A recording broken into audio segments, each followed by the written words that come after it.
Will the Volk era end and the Topuria era start? Stick around to the end of the video to hear my prediction for the UFC 298 main event. I'm Wyatt, and this is Fight Society. All right, guys, so one of the most anticipated main events so far this year for me is Alex Volkanovski against Ilia Topuria. You have the established multi-title defense, well-respected featherweight GOAT in Alex Volkanovski. And you have the up-and-coming, on-fire prospect in Ilia Topuria looking to knock him off. And this matchup, from a stake standpoint, feels a little bit like Conor McGregor versus Jose Aldo. I'm not making any statements about is Topuria as big of a star as Conor, because I know that he's not. And I already think that Volk has cemented himself as the featherweight GOAT, and I don't think that this fight will change that. Now, I feel that this fight is a tipping point for Alex Volkanovski at 298 with his career, because he's established. He's beat Max Holloway 3 times. He's got 4 or 5 title defenses, but he just got knocked out in his last fight. He's 1-2 in his last 3, even if the two losses were up a weight class. And he is facing someone with vicious knockout power in Ilia Topuria. And with Volk being 35 years old, I believe, this fight right here is going to decide where Volk's career goes from here.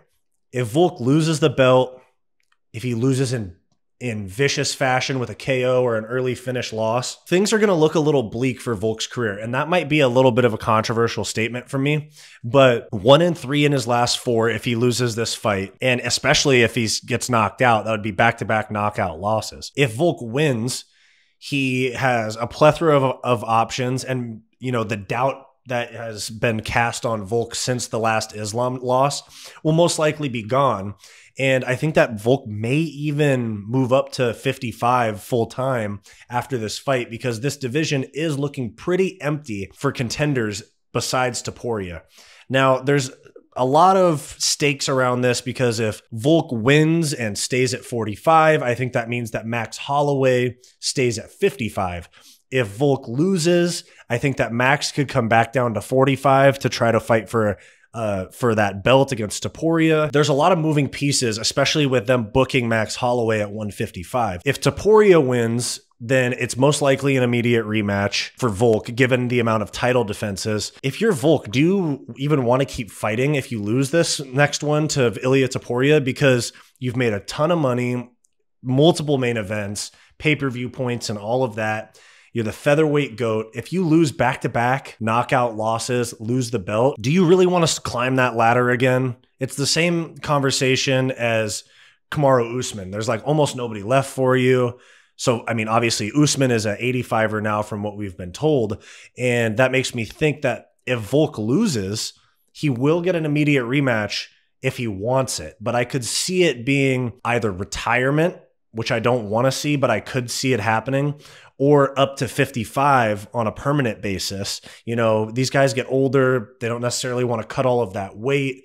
And, you know, when you've been fighting at the same weight class for years and years, that weight cut just gets harder every single time, especially Volk, who's experienced 55. So he knows what that less challenging cut is like now. That's got to make the cut to 45 even harder. I feel like this fight is a bit of a tipping point at 145 pounds, and also for Volk's career. In terms of Ilia Topuria, he trains in Europe, and he's from Eastern Europe, a part of the world that the UFC has been growing their fan base rapidly, especially in Europe, where you have French MMA going crazy these days.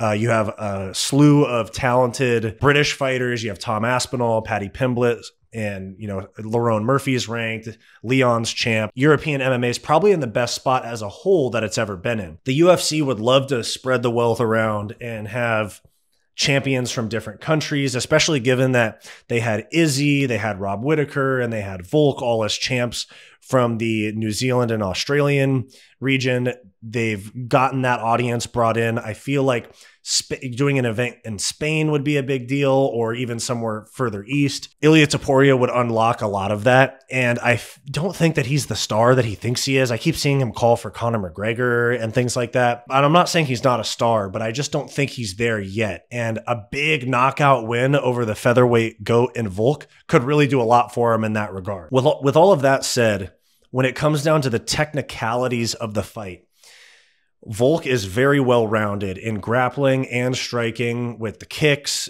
and especially the leg kicks, but with his kicks, his boxing, elite striker, maybe the best striker on earth. He's just top 3 probably.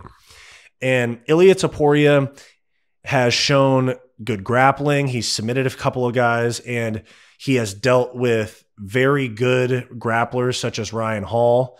And then he's also really beat up on some powerful punchers like Josh Emmett. And Ilia Topuria also handled Bryce Mitchell and beat the crap out of him. So even though he has handled good grapplers and he has handled very good, powerful strikers, I don't think that he's dealt with somebody as well-rounded as Alex Volkanovski. And I know the stat of fighters 35 and over, below 170 pounds, are like 2-40 or whatever it is in title fights. I still think that Alex Volkanovski is the most talented featherweight and the most well-rounded featherweight and probably the most well-rounded fighter in the world. So I think that given everything I just said, Alex Volkanovski is going to pull this one out. I don't see him finishing Ilia Topuria necessarily. So my official prediction for UFC 298 is that Alex Volkanovski will beat Ilia Topuria by decision to retain the UFC featherweight championship. Let me know what you guys think in the comments. Do you think Volk stays champ, or is it and new? If you like this video and you want more content just like this, click that subscribe button down below. If you want more content from me, go check out my weekly comedy podcast, the Hissyfit podcast, and go check out my personal channel, Wyatt's World. Go watch this suggested video, and I'll see you next time.